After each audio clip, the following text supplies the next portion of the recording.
Side 4, The Broken Bubble by Philip K. Dick, continuing on page 117. I can give you his private number, the functionary said. Just a moment. And right then and there, Tony Vakuhi got the number he wanted. Thanks for your help, he said, and hung up. Leaning back in his chair, he dialed the number. Hello? A man's voice answered. Dr. Collins? I understand you're in charge of the entertainment for the convention. My name is Vakuhi, and I'm a representative here in San Francisco. I represent various top-line entertainers and artists in this area. As a matter of fact, we specialize in the type of entertainment appreciated by the various conventions. And we make it a sort of special effort on our part to satisfy the convention people when they get here in town, and save them a lot of effort and embarrassment in procuring this kind of entertainment on their own, especially where they might not know exactly how to go about it, if you understand what I mean. Yes, Collins said, I see. Swiveling in his chair, his feet upon the windowsill, Tony Vakuhi continued. As you're probably aware, this variety of enterprise requires tact, and we have to be delicate, and we need to be certain we're dealing with the proper persons. So is there any way I can come down and talk this over with you face to face? I assure you I won't be wasting your time. You can depend on that. You can come over here, Collins said, or I can meet you someplace. I'll come over, Vakuhi said, slipping a pencil eraser up into the air and catching it in his coat pocket. Now, it might even be possible for me to arrange to bring along one of these particular entertainers who has special experience along the lines we're discussing. She's a young lady quite popular in this area. Her name is Thisbe Holt. You may have heard of her. What would you say if I brought her along and then we could settle the deal right there on the spot? And you could get it off your mind once and for all and turn your attention to the other various items you have to work on. Suit yourself, Collins said. She's the right kind for this? Absolutely, Vakuhi said. She has a great deal of visual appeal, and that's generally appreciated at conventions. Collins gave him the address and said, I'll expect you then. A yellow and black Mercury convertible crunched up into the driveway before Hugh Collins's home. The top was down, and in the convertible were a man and a woman. The man was lean-faced, and the woman was young and pretty, with reddish hair and a full, unlined face. Hugh Collins thought how lucky it was that he knew a guy like Posen, who could put him in touch this way. Opening the front door of the house, he stepped out to greet Tony Vakuhi and Thisbe Holt. Keep your coat around you, Vakuhi was saying to the girl. She seemed quite young, not more than 20. In the evening wind, her hair fluttered and sparkled. What do you mean this is costing you money? Where would you be earning money this time of day? I could be at the Peach Bowl, she said. Yeah, except the Peach Bowl doesn't open until 9 o'clock. If you have any sense, and... He noticed Collins. Are you Mr. Collins? That's right, he said. They shook hands. Come on in, and I'll fix you a drink. He could tell little about Thisbe because she kept her coat tight around her. Nothing for us, Vakuhi said, but thanks anyhow. As they passed into the house, he nodded to Thisbe. She slid her coat off and laid it over her arm, seeming to rise up at the same time, as if she were stepping out of warm, undulating water. Hello, she said to Hugh Collins. She was a tidy enough girl with rather stocky legs. Her breasts were the largest he had seen in years, and they were placed very high. They wagged from side to side as she pushed her coat out of the way. Is that really her? He asked Vakuhi. That's not something she's got stuffed in there. Thisbe wore a tight silk dress, already stretched and wrinkled. The dress could not survive such pressure. It was beginning to give at the seams. That's a size 42 chest, Vakuhi said. Cut the kidding. But Collins was impressed. The girl, Thisbe, walked stagily about the room, her shoulders back and her buttocks tightened, so that both breasts lifted, wobbling a trifle, and engaging in outlandish sight, showing that they were really part of her, not just stuck on afterward. Imagine growing up with those, Vakuhi said excitedly. All the way through grammar and junior high school. Does she know? Collins said. Sure she knows. But she thinks they're just flesh. She don't think anything particularly about them. Like they were hands or something. Thisbe had come close now. I am very glad to meet you, Mr. Collins. Same here, he said. But if you're going to talk to me, put your coat back on. She did so, struggling with the sleeves. Neither man moved to help her. The two of them stood together, looking on. What do you do? Collins asked. I'm a song stylist, she said. You know, like Lena Horne. With her coat on and buttoned, she seemed quite ordinary. Her face was actually plain, plump enough to sag at the jowls. Her skin was clean, but not a good color. Much too pale. Her chin lines were indistinct. Despite her mascara, her eyes seemed small, almost malformed. Bad eyes, he decided, and damn near crossed. Her hair was really her strongest point, not considering her mammoth breasts. But at least she was young. He could not help contrasting her with his wife, Louise, who was currently visiting her family in Los Angeles. This girl was 15 years younger. Her red hair looked quite soft. He wondered how it felt to the touch. You could certainly do with another name, he said.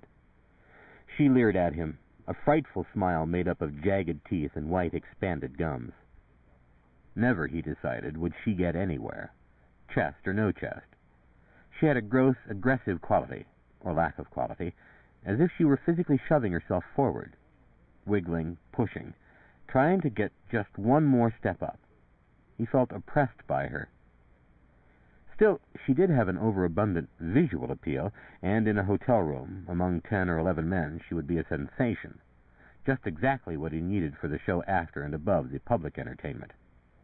Guffey had already made his room available for this, and they had all chipped in money. I made up the name, Vakuhi said. Don't blame her. Don't you know who Thisbe was? The girl demanded. Evidently, she had read up on it. She was in Shakespeare's A Midsummer Night's Dream. She was a wall, he said. No, she wasn't a wall. She was the girl in the play they did. She was separated from her lover by a wall. Well, he said, what do you do? Get up and read? I told you very clearly I am a song stylist in the manner of Lena Horne. You surely have heard of Lena Horne. Get off it, Thisbe, Vakuhi said. To Collins he explained, she does a bubble act, but it's not like anything you ever saw in your life. Wait a minute, and I'll go get the bubble. He went out to the car and returned carrying a gigantic plastic bubble. Developed by the United States Navy, he said, tossing the bubble down. It struck the living room floor and rolled without breaking. A float. A marker float. The bubble was transparent, but its texture was uneven. The rug and floor beyond it were magnified, distorted. Thisbe said matter-of-factly, I get inside the bubble. You do? Collins said, enthralled. Yes, I get in it. Of course, I can't do it now. I can't do it without removing my garments. Jesus Christ, he said. Yeah, Vakuhi said. She really gets into it. It's a tight fit, but she manages.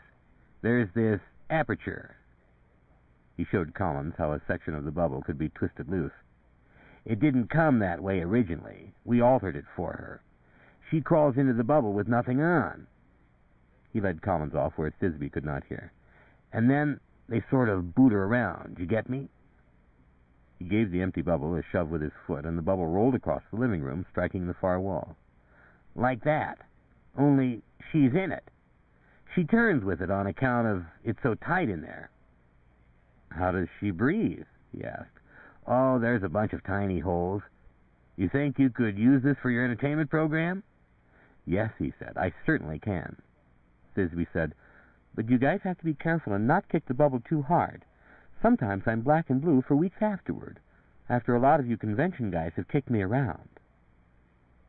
After Thisbe and Tony Vakuhi had departed, Hugh Collins began to dwell on the arrangement he had made, the acquisition of Thisbe for the entertainment of himself and his fellow optometrists. Good Lord, he thought, feeling weak. A girl who would get into a plastic float and allow herself to be rolled around on the floor would be willing to do anything. This was going to be the best doggone convention yet. 12. Jim Briskin spent most of the next day getting his car back from the San Francisco police. They neither recognized him nor knew where his car was. According to a well-padded cop in a blue shirt, his car could be at one of several tow-away depots. Along with a group of others in the same fix, he trailed off in search of his car. At 1:30 in the afternoon, his car was found. He paid his fines, and the amount virtually wiped out his cash on hand. He emerged in the midday sunlight, blinking, shaken, and scathingly hostile to the San Francisco Police Department. A punishment, he thought. After he had eaten lunch in a downtown cafe, he got his car from the lot. This time he had taken it off the street, and drove alone to Golden Gate Park. Under his shoes, the lawns were wet. He walked with his hands in his pockets, his head down. Ahead of him was Stowe Lake. In the center of the lake was an island connected to the shore by a stone bridge. At the peak of the island was a grove of trees and a Jesus Christ cross, and an artificial fountain, the waters of which were pumped up and released. Ducks paddled in the water of the lake, small brown ducks, not the eating kind. Boats with children were here and there. At the boathouse was a candy counter. Old men dozed on benches with their legs stuck out. As a boy of 19, he had come here with a notion which at the time had seemed illicit and lewd, not to say uncommon. He had arrived with a portable radio and a blanket, hoping to meet some pretty girl in a bright, colorful laundered dress. Now those days, those desires, did not seem lewd. They seemed to him sad. He thought, I can't blame him. Any boy of 17 or 18 or 19 with a grain of sense in his head would have done the same thing. I would have. How perfect Patricia was. What a wonderful woman for a boy to get hold of. For any man, he thought, but especially for a boy, aching to touch and hold a full-grown woman. A woman who wore a coat and rust-colored suit and whose hair was dark, long, soft to the touch. Once in a lifetime, it would have been lunacy to turn her down. A dream, he thought, fulfillment of a dream of pure life. Anybody, he thought, who would call such a response a sin was either a hypocrite or a fool. A fat, dangerous-looking squirrel was preparing to approach him. First, the squirrel advanced and then retreated, his brush undulating. What sturdy hands the squirrel had, and the grip of his claws. Revolving, the squirrel again came in his direction, halting to rise up, clasping and unclasping his paws. He had a mean expression. He looked like an older squirrel, a veteran. Jim stopped at the candy window of the boathouse and bought a package of peanuts. Once, years ago, when he and Pat had walked through the park, a squirrel had followed them for blocks, hoping for a handout. But that time, alas, neither he nor Pat had had anything to give him. Now, if they were in the park, they bought peanuts. Here, he said, tossing a shelled peanut at the squirrel. The squirrel scuttled after it. Off on a slope, a gang of kids in jeans and T-shirts were playing softball. Jim seated himself to watch. Eating the peanuts which he had bought for the squirrel, he enjoyed the noisy, disorganized game. He thought to himself, I'm glad I'm not in her shoes.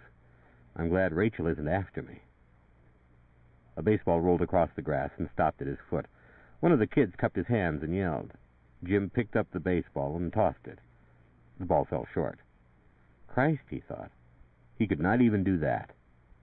If he were in her shoes, he thought, he would be scared, because Rachel was a tough little urchin, and she would not listen to the usual hocus-pocus, the verbal clouds thrown up to protect the guilty.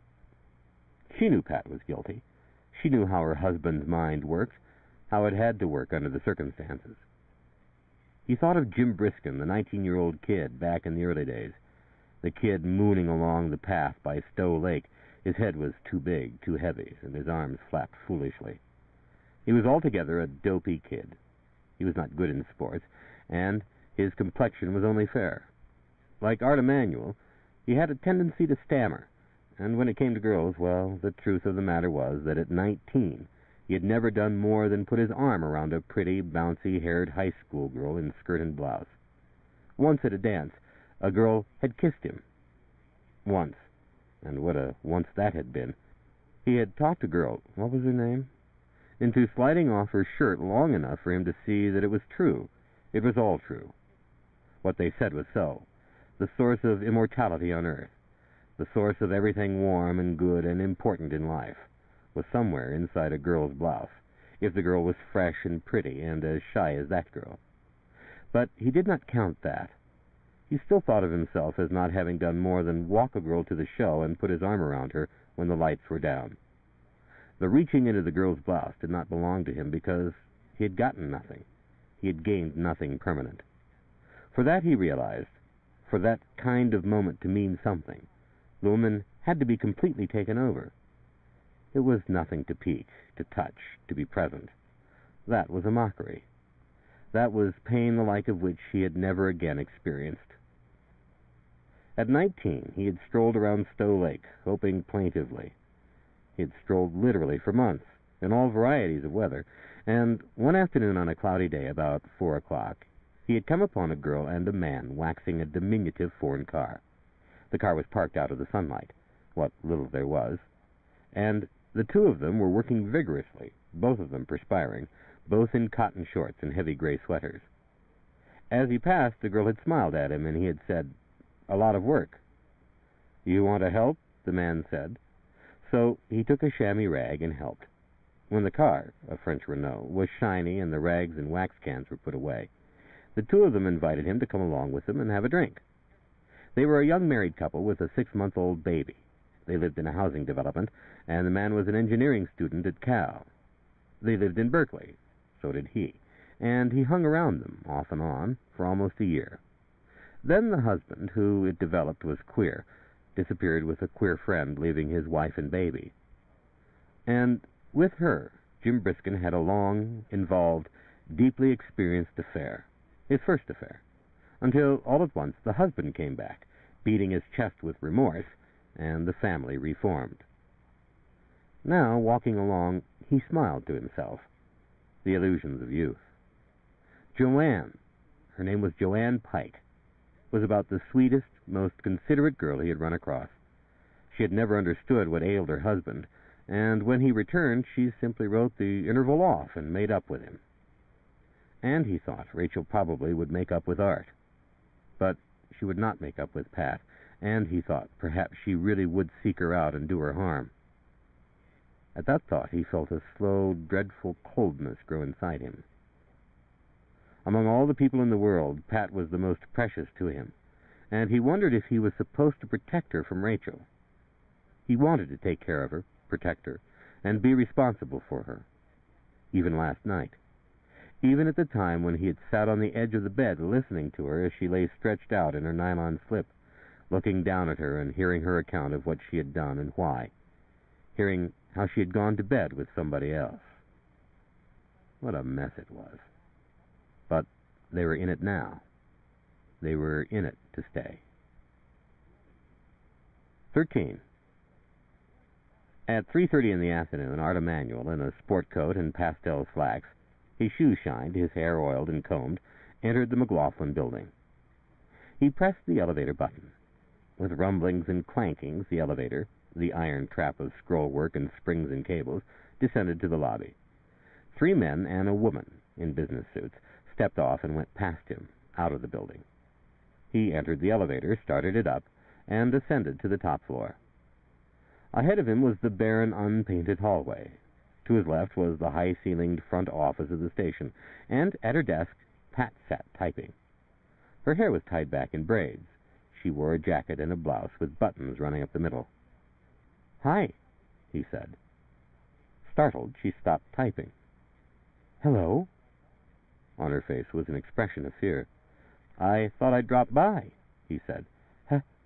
How are you?" "I'm fine," she said. "Did you get home all right?" "Yeah," he said. Standing, she came toward him. She wore a long skirt and low-heeled slippers. "What did Rachel say?" "She was in bed." He shuffled his feet. "She didn't say much. She knew we went somewhere. I don't think she knows, though. What we did, I mean." "Really?" Pat said. He said, I thought maybe you could get off for coffee. No, she shook her head. I don't think you ought to come here. I might as well break it to you now. Taking him by the elbow, she led him down a hall and into a small back room. I'm engaged to the station business manager, Bob Posen. He's around somewhere, so you go on home. Abashed, he said, Yeah? I didn't know that. Now she was aware of his sport coat. That's a good coat for you. I'm not so sure about the slacks. He said, You always dress real good. Thank you, Art. She was preoccupied. Then she smiled a thin, worried smile and said, Look, you go on home or wherever you were going. I'll try to call you sometime this evening. Or maybe that wouldn't be so good. I can call you, he said with hope. Would you do that? I'm sorry about now, but when you know somebody who works in an office, you want to be pretty careful about dropping in on them. You understand. She passed by him, then her long skirt swirling. Goodbye, Art, she said. As he left the station, she was back at her desk, involved in her typing. Anguish, he thought to himself. Going down by the elevator, he experienced all the misery possible. The pain went with him all the way to the ground floor and out onto the sidewalk. He carried the pain block by block as he walked aimlessly. The pain was there as he got into a bus and rode out toward Fillmore Street. At Van Ness, he got off the bus, and the pain was right there. He knew it would not leave. It would have to recede gradually over a period of weeks. It would have to wear out of him. He could not shake it. Stopping by Nat's Auto Sales, he said, How about a car? No, his brother said, painting the tires on a Chevrolet. Ask me tomorrow. I'm getting in a couple of turkeys on trade. Maybe you can have one. I want a clean car, he said angrily. Not some old broken-down turkey. Nat said, Go to Luke. You son of a bitch, he said, and went on. At home, he threw himself down in the living room to read the paper. Rachel was nowhere around. Probably she was shopping. The texture of the paper hurt his hands. Rough texture. His flesh crawled. Sensitive, he thought. He could not bear to hold anything. Throwing the paper onto the floor, he went outside onto the front walk. He went past the gate and down the sidewalk. At the corner, he stood watching the people and cars. When he returned to the apartment, he found Rachel in the kitchen, unloading a brown paper bag, taking out soap and tomatoes and a carton of eggs. She said, Where were you? Nowhere, he said. Did you go see her? No, he said. What do you mean? Pat? She's probably down at the station, Rachel said. If you want to go see her. I know, he said. What's she like? Rachel said. She gave no sign of hostility. Her manner was placid, but he thought unusually deliberate. I'm kind of curious. She's almost the same size as I am. I think she's a 12. Did you get a look at her without anything on? I don't know, he said evasively. You don't? She stared at him. Forget it, he said. Sure, I got a look at her, and that wasn't all I got. Rachel went into the other room and put on her coat. Where are you going? He said. Out. For a walk. When will you be back? We'll see, she said. The door closed, and she was gone. Feeling angry and ridiculous, he began putting away the groceries. For the first time it occurred to him that she might walk out and not come back. She was capable of doing anything she thought was right. He worried about her, and about their marriage. And then he worried about dinner. Was she coming back for that? By 5 o'clock he was convinced that she was not coming back. She had been gone an hour. Opening a can of soup, he fixed dinner. Soup and a sandwich and a cup of coffee. While he sat alone at the kitchen table, he heard steps on the front walk. He put down his spoon and hurried into the living room. Jim Briskin was coming down the stairs. Hello, he said as Art opened the door. Where's your wife? Out, Art said. She'll be back. I wanted to drop by and see how she was. He looked around the room. What time did you get in last night? Not too late, he said evasively. And then he thought to himself how he had gone off with Jim Briskin's girl. The emotion he felt was pride. He felt a kind of triumph. "Did she used to be married to you?" he said. "She sure is something." "Look, kid," Jim Briskin said, "don't ever talk about a girl like that. It's between you and the girl." Flushing, he said, "It was her idea. Don't start yelling at me. She wanted to go down to the liquor store, and then when we got there, then she wanted to go for a drive." "Christ," Jim Briskin said. "Anyhow," he glanced into the kitchen, "you don't know when Rachel will be back. How did she seem to be? Was she angry? Was she upset?" "She's okay," he said.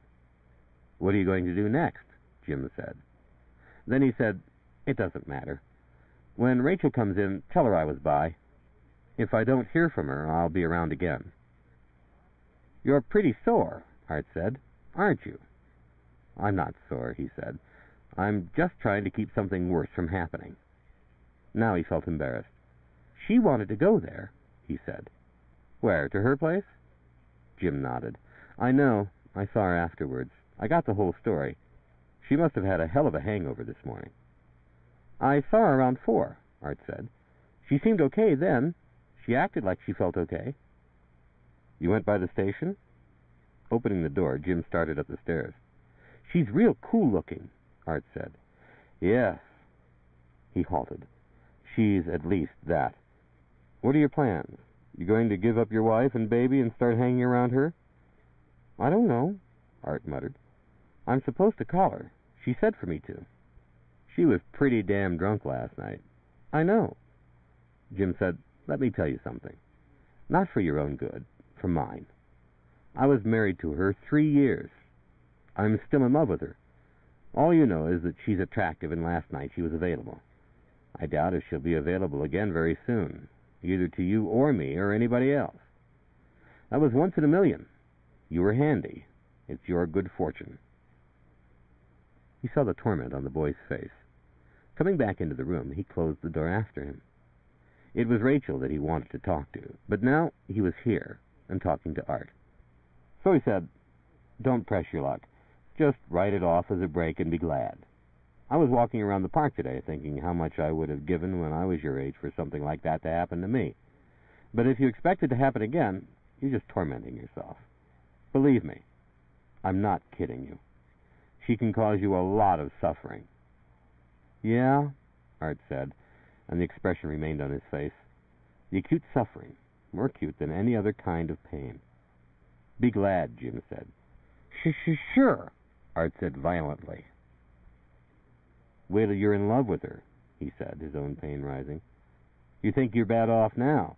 Wait until you've known her and lived with her. What do you know about her? All you know is the way she dresses and how she looks. Something you saw when she walked in here." "I saw her before," the boy said. Jim said, "I know everything about her, and I'd do anything for her. So for my sake, keep your hands off her. The next time she's drunk and wants to go to bed with somebody, you turn around and go back to your wife. Let her sober up and she'll forget about it. I'll tell you one more thing. You try and talk her into it again, you'll find out what I mean. Nobody ever talked her into anything, and especially that. You'll wear yourself out, and when you're finished, you'll feel like the goddamnedest fool that ever lived. She can make you look sillier than any woman you ever met. Get out of it now, while you have something good to think about." Again he opened the door. He had not meant to talk in that direction. "And the next time you think you've accomplished something like this, don't go around with that silly smirk on your face." Slamming the door, he went up the steps and along the path to the sidewalk. Getting into his car, he backed out onto Fillmore Street and drove off. Several blocks away from the house, he saw a figure toiling along the sidewalk. She carried a package, and she walked slowly. At a discount clothing store, she wandered in to study the window displays. How sad she looked, he thought. How woebegone. Signaling that he was stopping, he double-parked and watched her. When she went on to the next store, he drove ahead, keeping up with her. Compared with Pat, he thought to himself, she did not dress well. Her coat was brown, without particular color. It dragged shapelessly, a cloth coat whose pocket sagged. Her hair was cut in no fashion whatsoever. She wore no makeup. In fact, he had never seen her with makeup. Now, as she wandered along, Her eyes were dulled, and the bulge of her middle was gradually distorting her figure. The lines were starting to flow and waver. Under certain conditions, he thought, she might be quite plain. But she was not plain. She had a critical, intent expression. Even now, she was drawn tight by some attitude, some careful holding of herself. The energy was there, the source of strength that he admired so much. Probably as she walked, she was mulling over everything that had happened. She was not going to do anything until she was certain of what was right. As yet, she had not noticed him. Holding her package in both arms, she walked step by step, making little progress. She was deflected by each store and each passing thing. Her outward attention wavered and fixed itself on first this and that, without order or sequence. If he had not known her, he would have said that at this point she could be led anywhere. She had no direction. But he knew better. She was out by herself, making her decision. She was still very hard and firm, still rigid. At a grocery store, she disappeared from sight. Behind him, a car honked, and he was forced to pull out into traffic. He made a U-turn at the corner, drove back, came around again, searching for her. Now there was no sign of her. He had lost her. He saw a parking slot and quickly drove into it. On foot, he hurried along the sidewalk to the grocery store. It was a small store with nothing to offer but vegetables and fruits. He could see at once that she had departed. 2 middle-aged women were inspecting potatoes. The proprietor in the rear was seated on a stool with his hands folded. Going on, he peered into a shoe store and then a cafe, a drugstore, a dry-cleaning shop. She was not in any of them, and she was not ahead of him. "God damn," he said. The late afternoon sunlight was white and glaring. It made his head hurt. The drugstore had a soda fountain, and he went in and sat down, his head in his hands. When the waitress appeared, he ordered coffee. Well, he thought, she had certainly gone on home. He could catch her there. Resting his elbows on the counter, he drank his coffee. It was weak, hot, tasteless. His run-in with Art had left him in no shape to plan, to cope. A downgrade, he thought, the argument with Art. No point to it, no purpose or hope of improvement. What did he expect? What was he after? Paying for his coffee, he left the drugstore. Now, he did not feel able to go back to the house, to the Emanuel's place. Some other time, he thought. Across the street, Rachel was standing before a magazine rack, reading the covers of the pocketbooks. He crossed the street. "Rachel," he said. Her head turned. "Oh," she said. Taking her package, he said, "Let me carry it." "Did you find them last night?" She fell in beside him, and they walked together. "Art came home. He didn't say anything about seeing you." "I got there," he said, but Art had gone. She nodded. "Do you care?" he said. "Do you want to hear about it, or are you tired of hearing about it?" "I'm tired," she said. "You know, I hate to talk. I hate to listen to talk." "I do know," he said. "So let's just walk," she said. They went on, across another street, onto another block of small shops and stores and bars. Rachel gazed up at a display of television sets. The display seemed to absorb her. "Did you ever think of going into television?" she said, "instead of radio?" "No," he said. "I was watching Steve Allen the other night. You ought to be good in a program like that, where you could say what you wanted." "He doesn't say what he wants," Jim said. She dropped the subject. "Can I say one thing about Pat?" he said. "Why?" Then she was apologetic. It was impossible for her, evidently, to be mean. She could not act out such a petty role. "If you want to say something, go ahead, but—" "I just want to say this," he said. "I don't think she'll do it again. She was drunk. She saw Art, and there was this tangle with me." Rachel said, "I don't really care. What do I care why she did it, or whether she's going to do it again? I've been walking around wondering what I should do. About her, I mean. I don't care about Art." "Have you decided?" he said. "Because as much as I think of you, I think more of her. And if you have anything planned, I wish you'd drop it and forget about it." "How far did they go?" Rachel said. "Don't talk like a child." I'm ashamed of both of you, both you and Art. I just wanted to know. How the hell far do you think they went? He said. If that's the kind of language you have to put it in. How far do you think a very unhappy woman with too much to drink would go with a good-looking 18-year-old kid after they had parked up on Twin Peaks at 12 o'clock at night? Can't you tell when your own husband has had intercourse with another woman? Curiously, she remained unmoved. I don't know what to call it. When we were in school, we had a lot of words, but they weren't words you can use. It's hard, not knowing the words. Go learn them, he said. You're mad at me, she said, because I can't discuss this with you the way you like to discuss it. Her chin lifted, and all at once her enormous eyes were fixed on him. She brought the full weight of her contempt onto him. Did you say once you wanted to help us? We don't know anything. Nobody ever taught us anything we can use. I'm not going to go over and cut her head off or something. I'd just like to know people who don't do things like this to other people. She was drunk, he said. So what? I'd like to ask her how she feels now. I'd like to go up to her and see if she's sorry or what. She's sorry. Is she? She called me up last night, he said.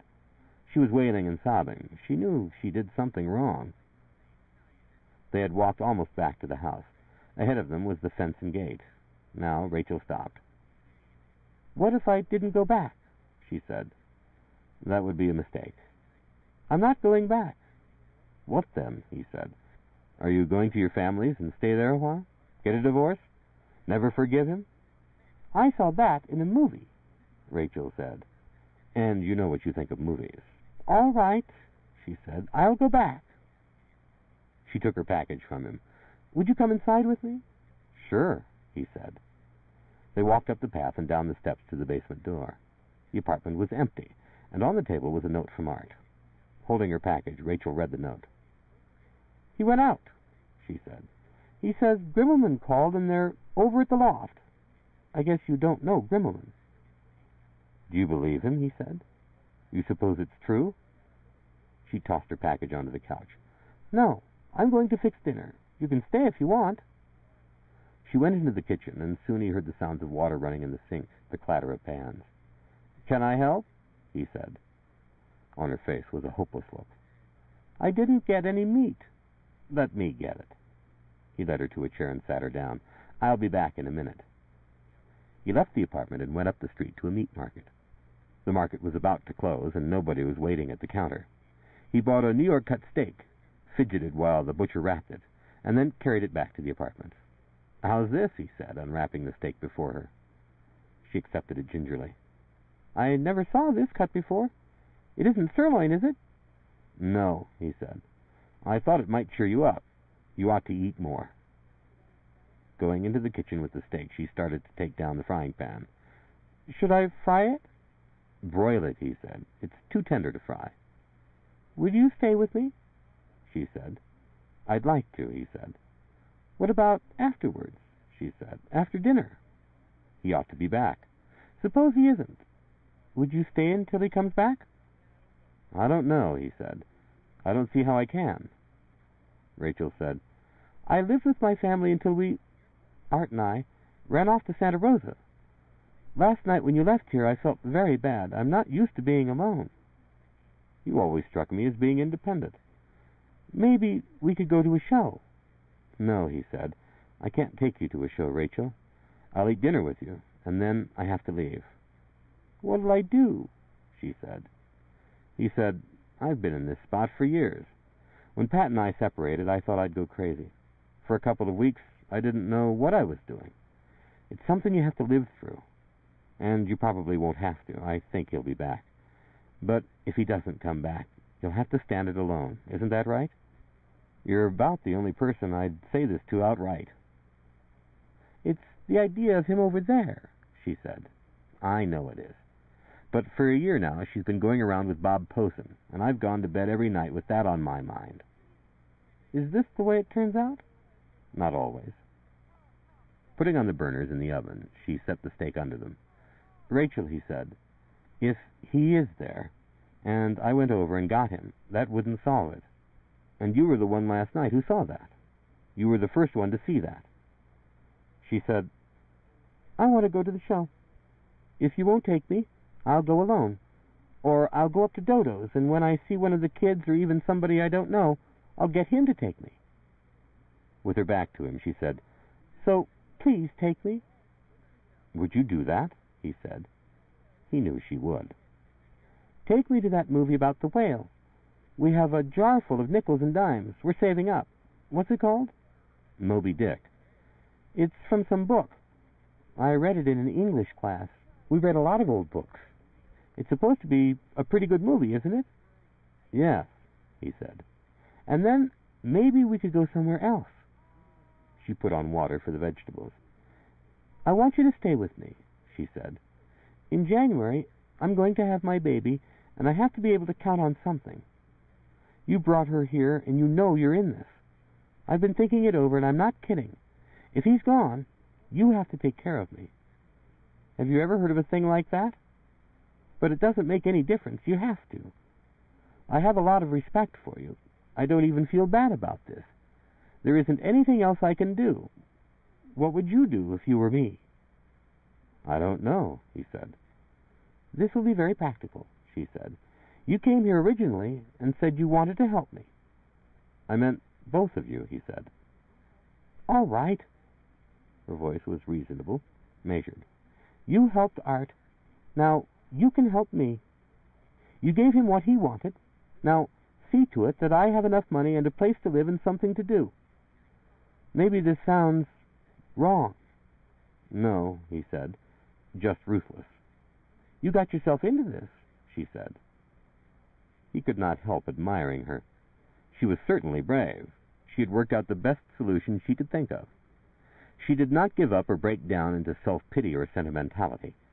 This was something out of her mind, from her own system. "I'll think it over," he said. She continued fixing dinner. 14. The front door of the apartment building was locked, and he knew that this was the policy of the big apartment houses.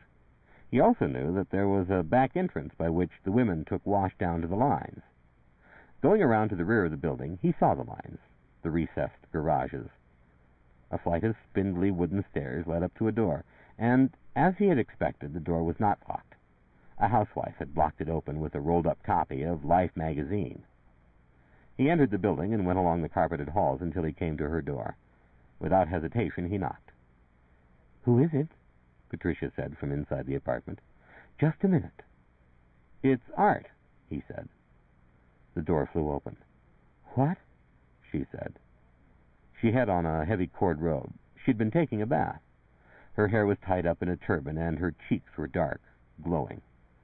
Tightening the sash of her robe, she said, "I didn't expect you. I thought you were going to call." She was indecisive, and while she tried to make up her mind, he entered her apartment. "I called," he said. "I didn't get any answer." "What about Rachel?" In consternation, she moved away from him. "She went out," he said. "I have to finish taking my shower. Excuse me." She hurried into the bathroom. Listening to the rush of water, he wondered if she had been here when the phone rang. The time was 5:45. "How late do you work?" he said. 5:30. So he decided she probably hadn't been here. "Have you eaten dinner?" he said, standing by the bathroom door. "No, I'm not hungry. I don't feel well today. I want to go to bed early." Waiting for her, he roamed all around her apartment. Last night he had seen nothing of it. They had gone directly to bed, and Patricia had not even turned on the living room light. The prints on the walls interested him, and the mobile in the corner. He touched it, examined the materials, the workmanship. Handmade, he realized. From the metal strips of coffee cans and from eggshells delicately tinted and glazed, undoubtedly by her. The furniture was low, light in color. He liked it. He tried out several chairs. Their lines were simple. He was a little awed, and at the same time he felt a full measure of confidence. This seemed to him a place where he had won out. He had nothing to fear from this room or this woman. He was excited and keyed up, but not apprehensive. When she came out of the bathroom, he said, "Let's go have dinner in Chinatown." The restaurants there were cheap and the food was good. You could maybe have some tea. He was positive that she would want to eat. My head aches, Patricia said. Please, Art, not tonight, okay? I just want to go to bed. Going into the bedroom, she shut the door partly. The rustle of clothing reached his ears. In the darkness of the bedroom, the shades were down, she was dressing. I want to take you around, he said. No, she said. Have some consideration. I had to work all day. You'll like this, he said. Hey, I want you to meet some guys. He was thinking of the loft. Pat emerged, wearing leotards and a sweater. Her hair was still up in the turban. She looked cross and beset. She said, Leave me alone tonight, Art, please, as a favor to me. He put his arms around her waist. She was so small and light that he had no trouble with her. Kissing her tight, inactive mouth, he said, Come on, let's go. I don't want to go out. You want to stay here? He said, not releasing her. In her eyes, panic appeared. She darted a glance up at him, her body stiff.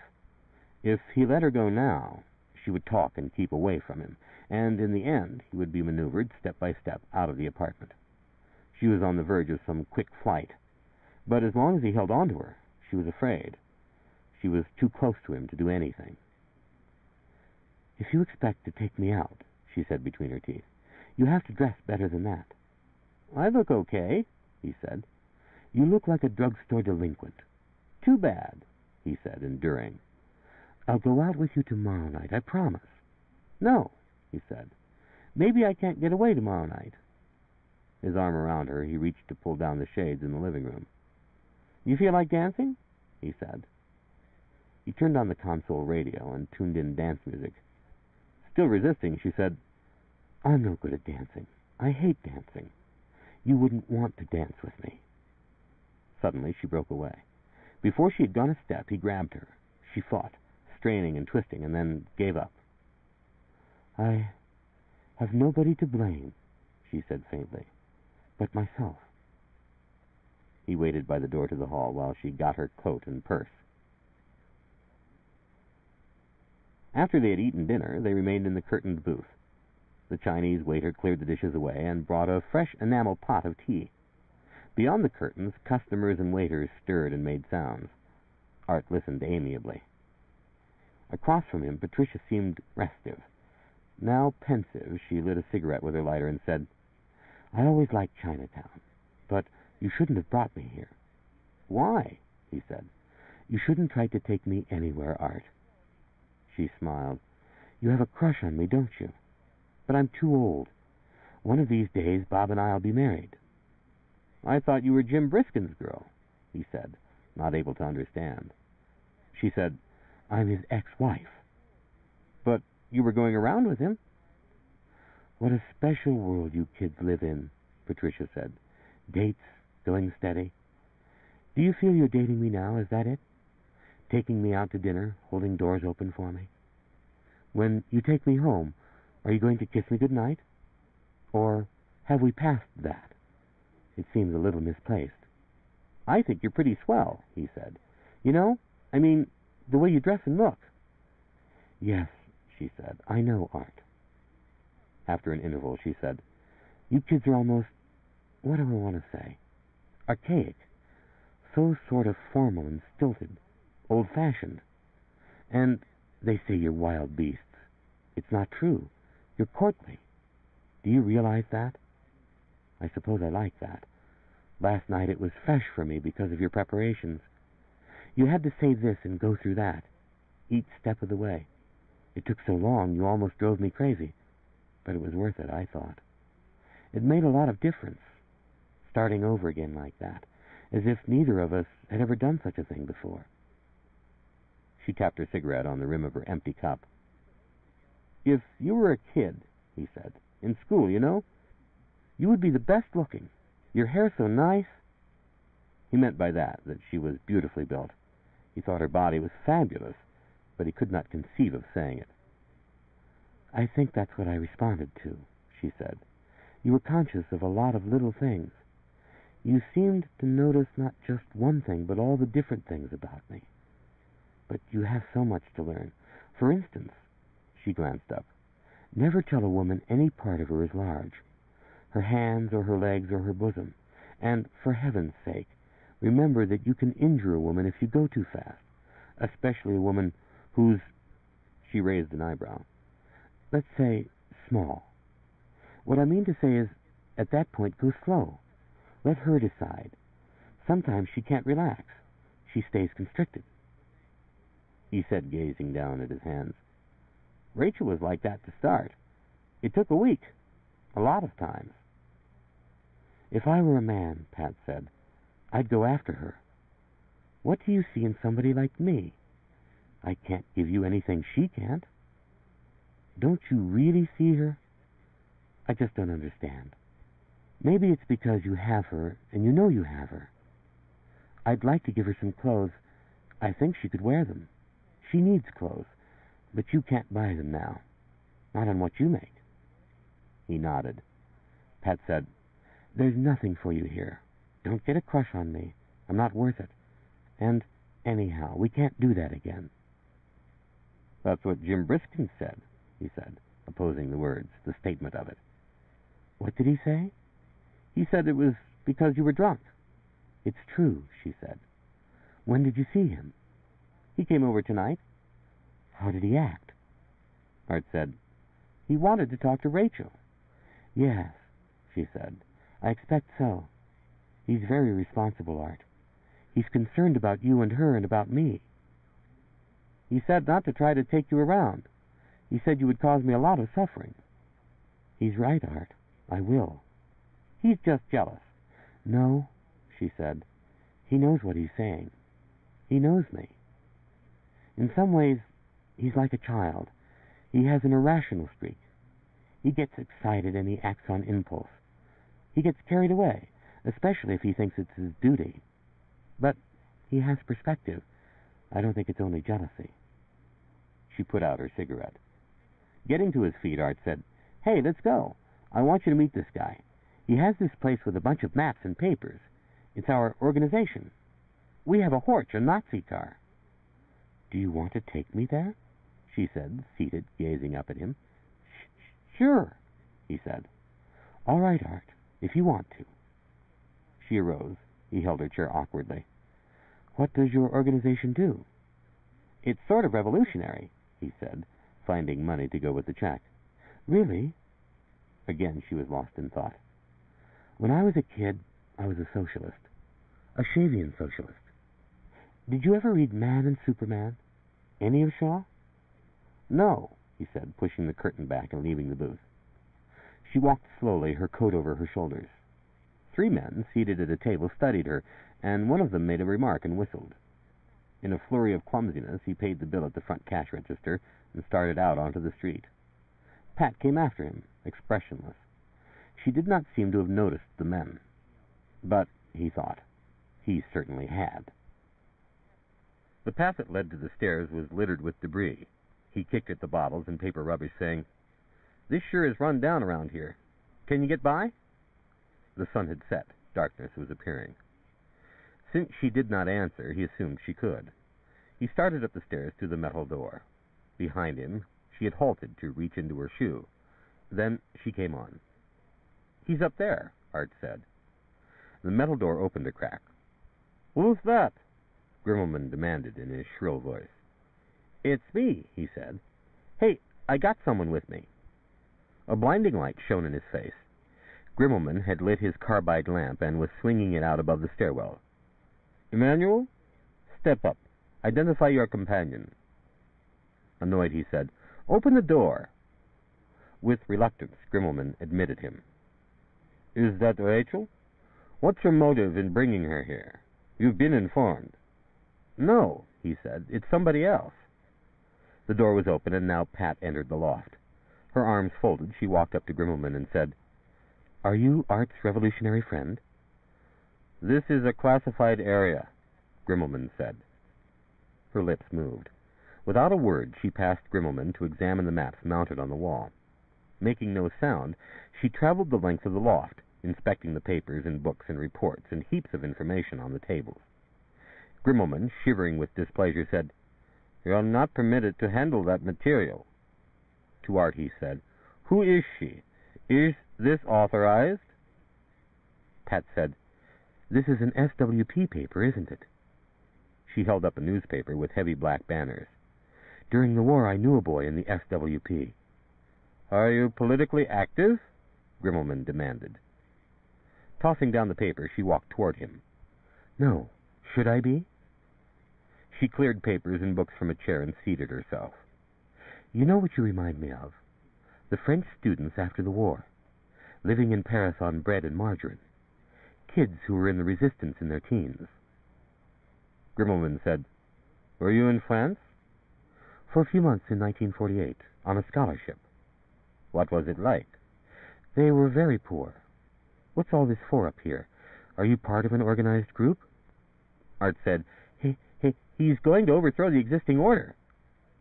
I see, Pat said. This is not something to be discussed, said Grimmelman.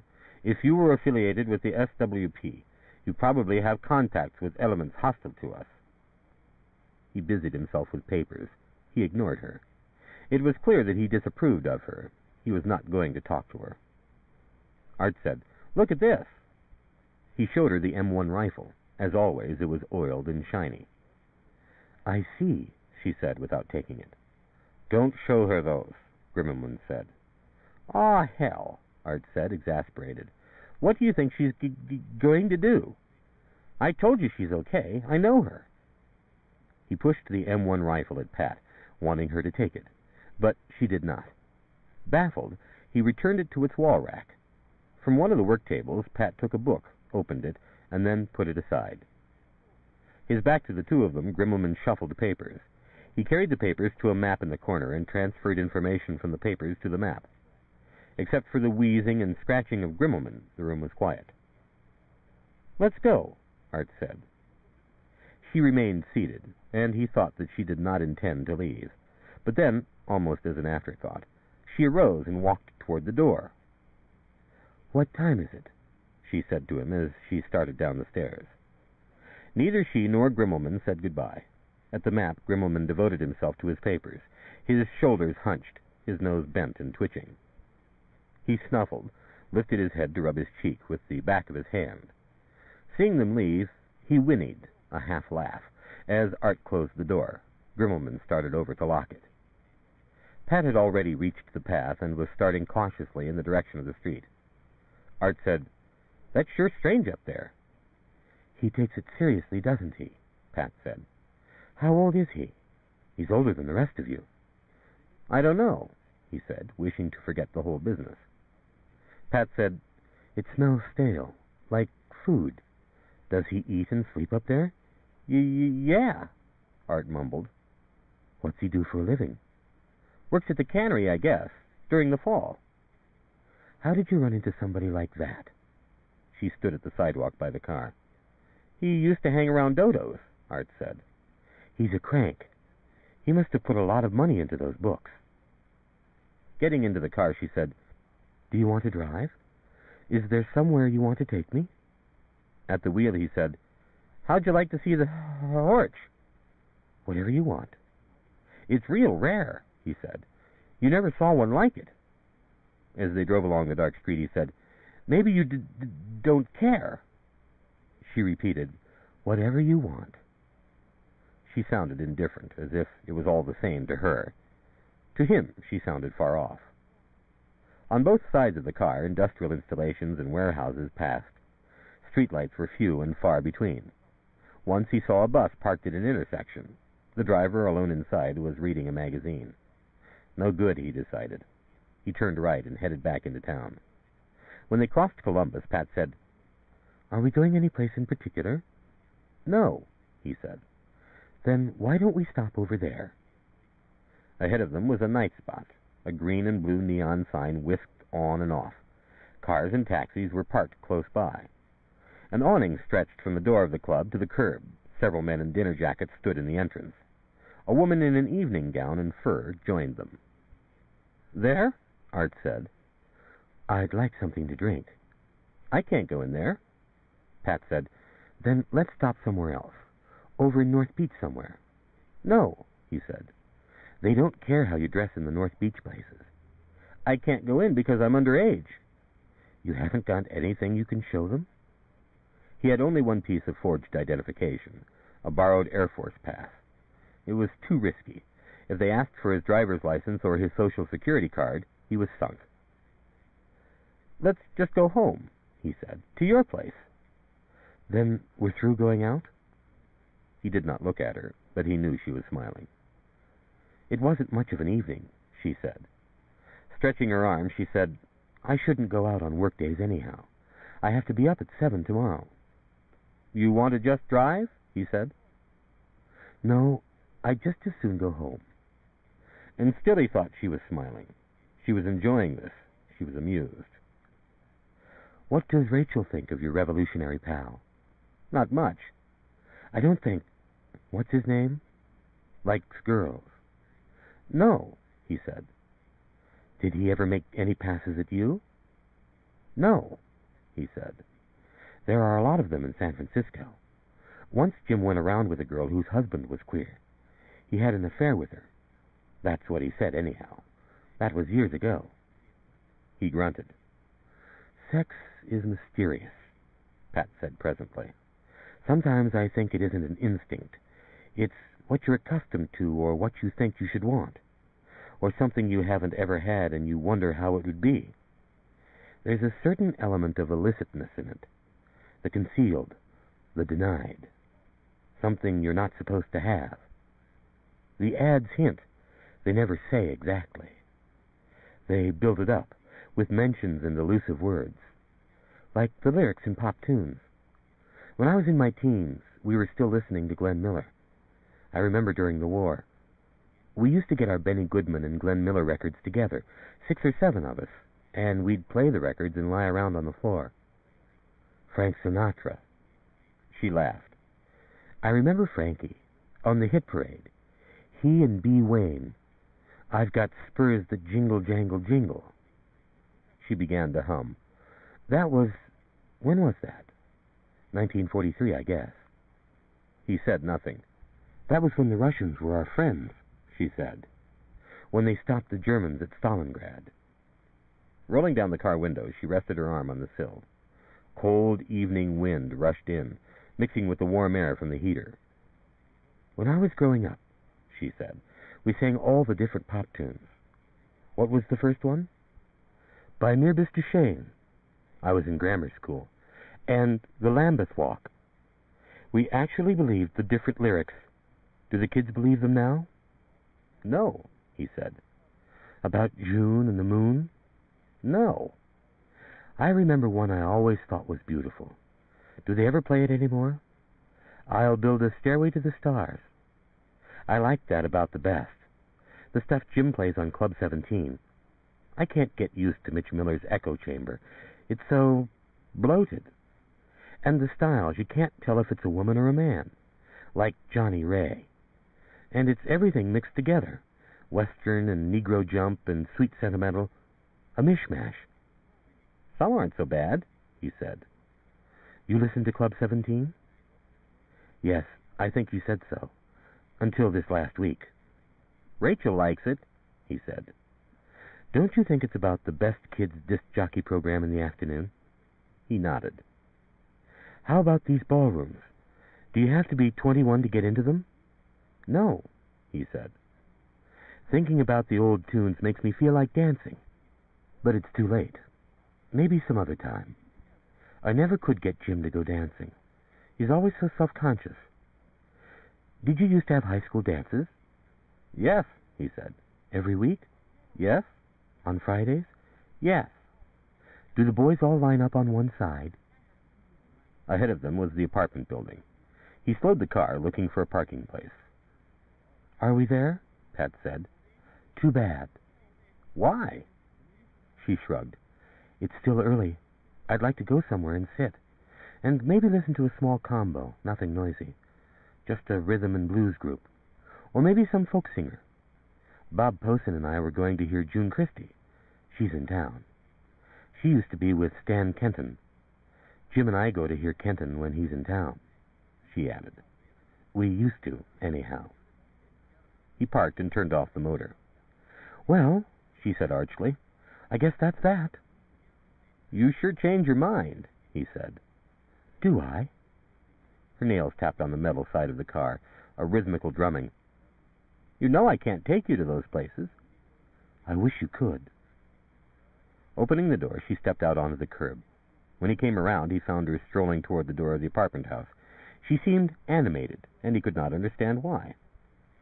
A passing car honked. She turned. The car stopped beside the Dodge. The window was rolled down, and a man slid across the seat and stuck his head out. "Where you been?" he called. "I came by a couple of times tonight." Advancing a step, she said, "Oh, I've been out." "Who's that with you?" "Just a second." The man tugged on the parking brake and climbed from the car. "You kind of had me worried. The last time I saw you, you said something about being sick. I thought maybe you'd come down with ptomaine poisoning." "Bob," she said, "this is Art and Rachael."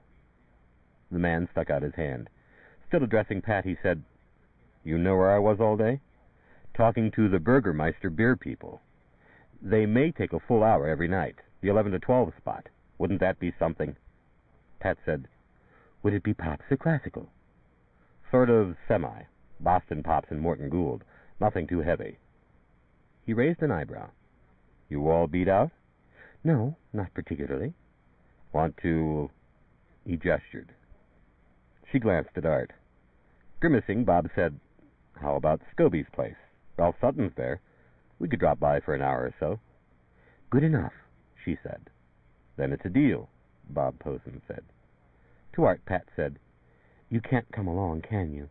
They'd want to see our identification." Scrutinizing Art, Bob Posen said, "Haven't I seen you around the station in the afternoons? Around 4? "Art listens to Club 17, Pat said, "or did, before the blow-up." "Oh, I see." Bob nodded. "Well, shall we go?" To Art, he said, "Can I drop you anywhere?" From his coat pocket, Art lifted out a switchblade knife, which he had picked up from among the weapons at the loft. Pat saw the knife, the glow of the light from the blade. "Bob," she said in a weak, constricted voice. She put up her arm, a gesture of defense. "You run along. I don't want to go anywhere." "What?" he said. Bewildered, he opened and shut his mouth in exasperation. "What the hell's happened between us?" "Just go," she said. "Please." She started away from him toward the entrance of the apartment building. "I don't get it," he said. Shaking his head, he stepped from the pavement to the side of his car. "You sure you're all right?" "Yes," she said. "I can handle this. I'll see you tomorrow at the station. Please?"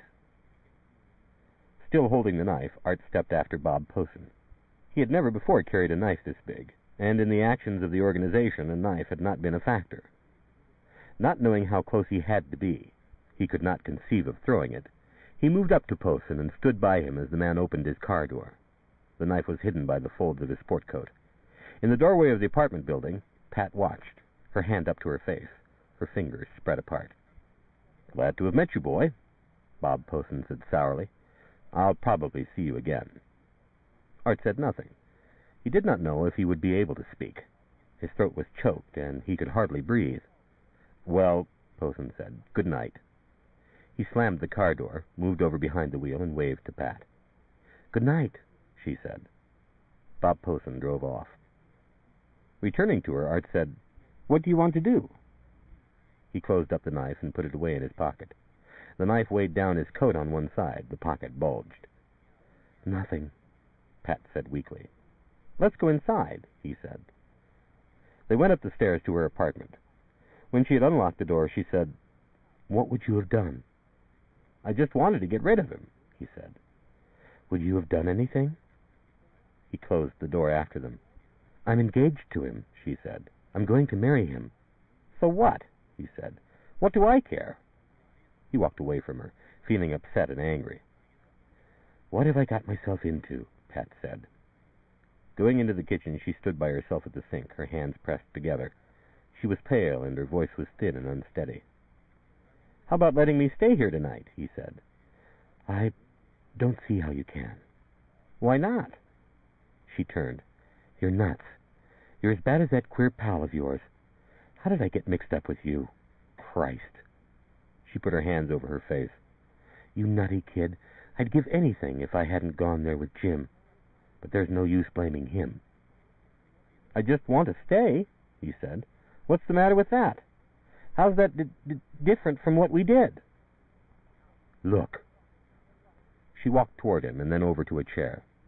Seating herself, she said, "I'm tired and I don't feel good, and I couldn't go through last night again for anything. What is it? You're all ready to start over again?" She took a deep, shuddering breath. "And all I did was want to go down and buy a bottle. I didn't even want to go down. I wanted you to go down." Suddenly she was on her feet. "Stay here if you want," she said. "I'm going." She walked to the door without looking back. He went after her, caught her by the shoulder, and socked her in the eye. Not making a sound, she tumbled away with her arms out. She fell against the wall and then to the floor. Her head struck, and she lay with her eyes shut, one arm bent under her, both her legs drawn up. Beside her waist, her purse had spilled open. Lipstick and pencils and a mirror had come out of it onto the rug. He was a little amazed that she had gone down so readily. He picked her up and carried her to the couch.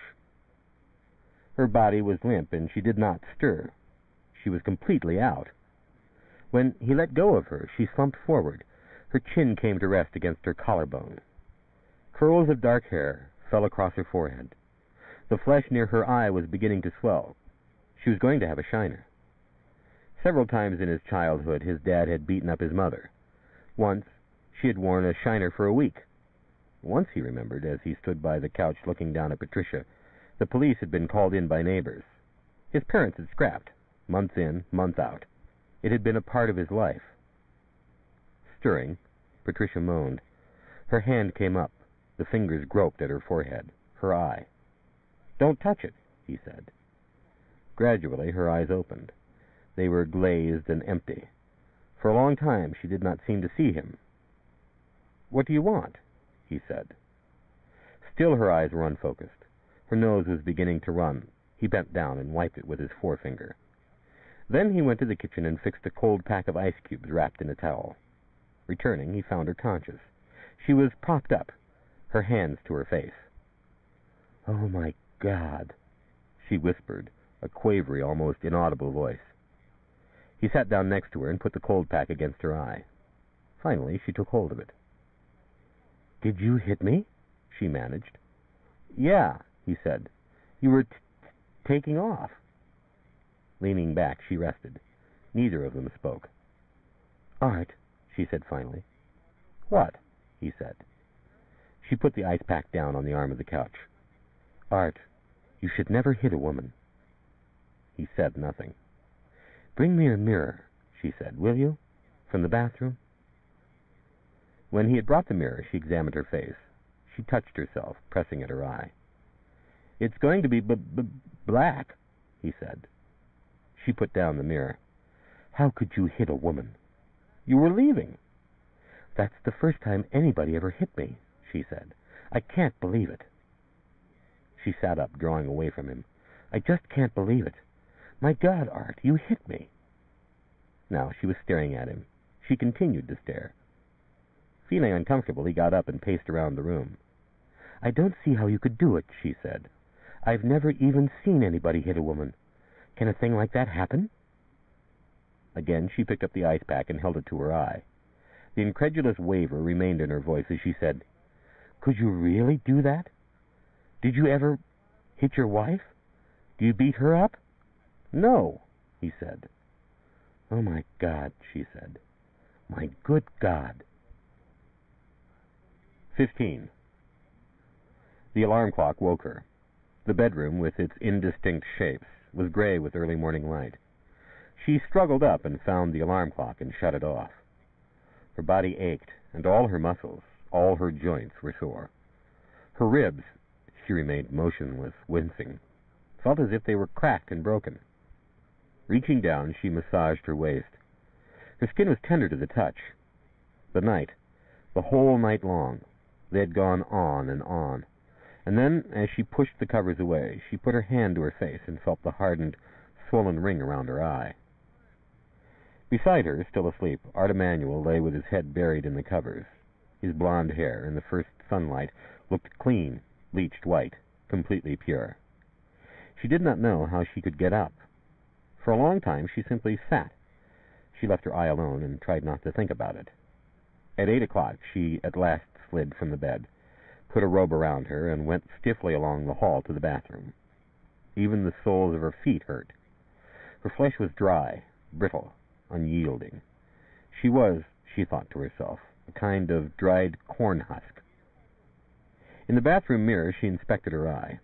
The flesh around it was bluish-black, swollen so that the eye was almost shut. When she lifted cold water to it, the eye closed. For a time she could not get it open.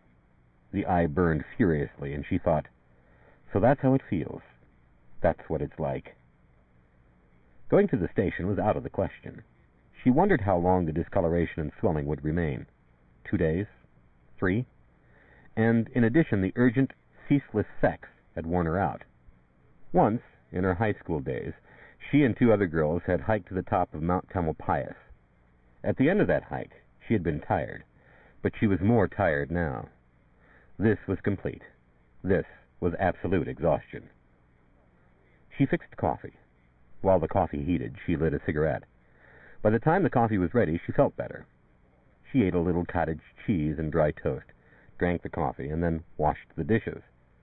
Her head ached, and she swallowed 2 aspirin tablets, standing at the sink in her robe, her feet bare. After that, she walked back into the bedroom. In the bed, Art Emanuel slept on.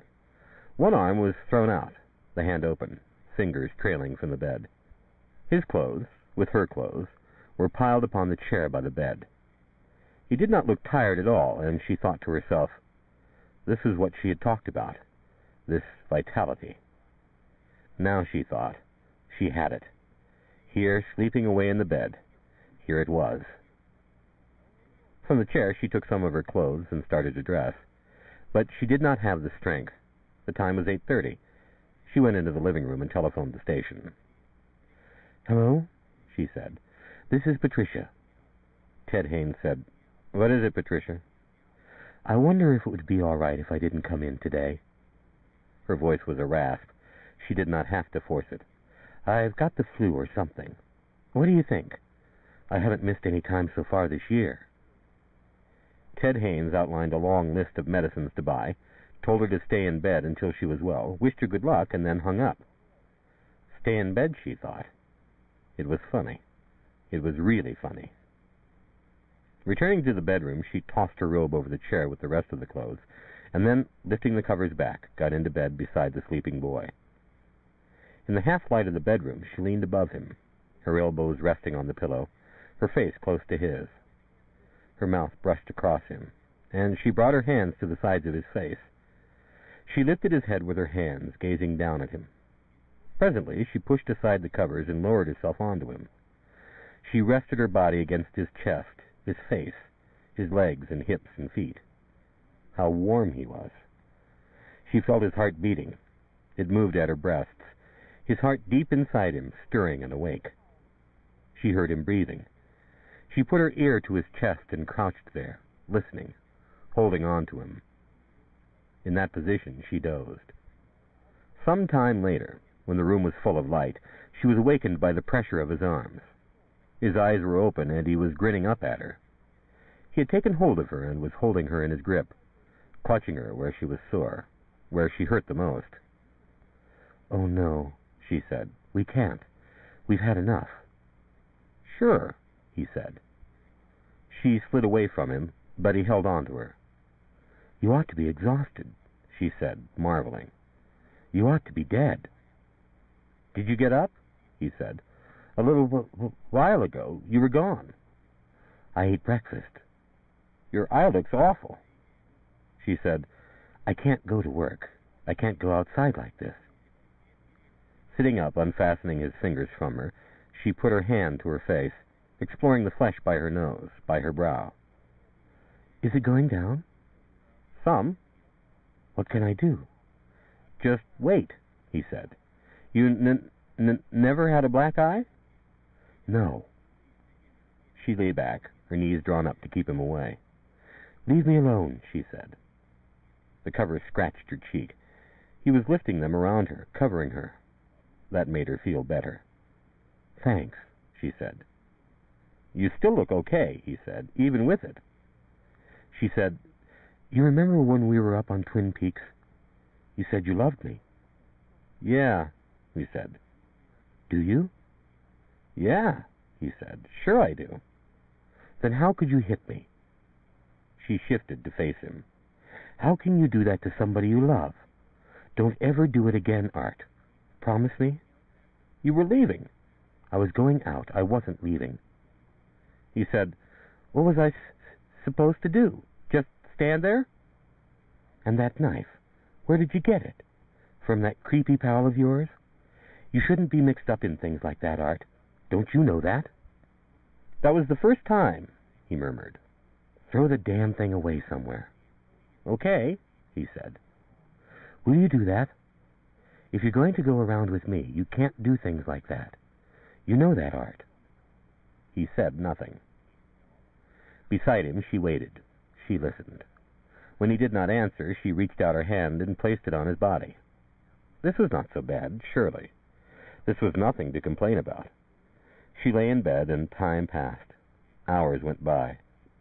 The sun climbed in the sky, and the room became warmer, brighter. The air became stuffy. Art said, "Hey, I'm hungry. How long are we going to stay here? Let's get up." "You won't always be able to do this, Art," she said. Restlessly, he shifted about in the bed. "It must be almost noon." "Yes," she said. "It's 11:30. She rolled over until she lay against him. She put her arm under him, bearing his weight on her wrist, her elbow. Then she drew herself up onto him, but only her head and shoulders.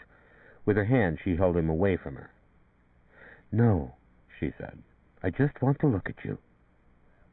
That seemed to trouble him. He did not enjoy being looked at. Gradually, he became embarrassed. "What's wrong?" she said. "I don't know. It's so light in here." "The light?" She raised herself up. "Oh," she said. "You think it's wrong for me to see you. Is that it?" "I just don't understand why you like to lie around doing nothing." But still she sat, resting back on her heels, her bare knees jutting out before her, her palms resting on her thighs. And his dismay increased. "There's nothing wrong with this," she said. "Are you ashamed of me? Are you ashamed of yourself?" She tossed the covers away from him. The covers settled to the floor, leaving both of them uncovered. "You have a nice body. You should be proud of it." He got up, picked up his clothes, and dressed. And she watched that, too. "Let's eat," he said. Remaining on the bed, she said, "I just want to lie here." "Come on." His face was sullen. She said, "Lie here with me." Stretched out on the bed, she lifted up her hand, reaching toward him. "I thought you were insatiable." His discomfort struck her as ironic. "Now that I'm rested up, you don't want to. Or do you just want to do it at night?" "You're only supposed to do it at night," he said. "Why?" "Because it's dark," he said. She laughed. The bizarre modesty, the stilted ideas, old teachings, concealment, and the word that came to her mind was prudery. During the night he had battled with her until she was sore and worn out, but now, in the sunlight, he refused even to stay in the room. "How was it?" she asked. "Okay," he said angrily. And she thought he could not bring himself to speak of it. Wrong to speak, she thought. And she thought, my God, wrong to talk about it in front of a woman. He can talk about it with his drugstore pals. They probably talk about it all the time. But I'm like his mother or a teacher. I shouldn't hear about it. And she thought, in a stupid sense, she was in love with him. She had a crush on him, an adolescent crush. The kid in her was aroused. But she could not help being contemptuous. What did he have to say? He was ignorant, young. He shuffled his feet and stood inert. But he was nice-looking. He was strong and, she thought, he had a natural purity from his youth. The fact that he was so young, he had done so little, he knew so little. "How did you imagine it would be," she said, "when you were a child? Is it anything like you expected? Or did you have a lot of idealistic dreams and notions? He grunted. Do you know anything about erogenous zones? She said. On his face was an expression of distrust and horror. He did not know what she meant, but he did not like the sound of it. I think there are 9 of them, she said, in a woman. Probably it differs between different women. At the door he lingered. He was unable to leave, but he wanted to leave. She said, Would you feel better if I put something on? You ought to get up, he said. Did you know that some women can come to a climax by fondling their breasts? He left the room. In the kitchen he collected eggs and bacon from the refrigerator. For a while she remained on the bed, and then she got up and put on a skirt and blouse. And then she changed her mind. She put on only a half-slip from her waist to her knees. Wearing that, she followed him into the kitchen and sat down at the table. Smoking a cigarette, she watched him fix himself breakfast. What is it? She said. Do I bother you? Go put something more on, he said. End of Side 4. Change side selector switch. This book is continued on the next cassette.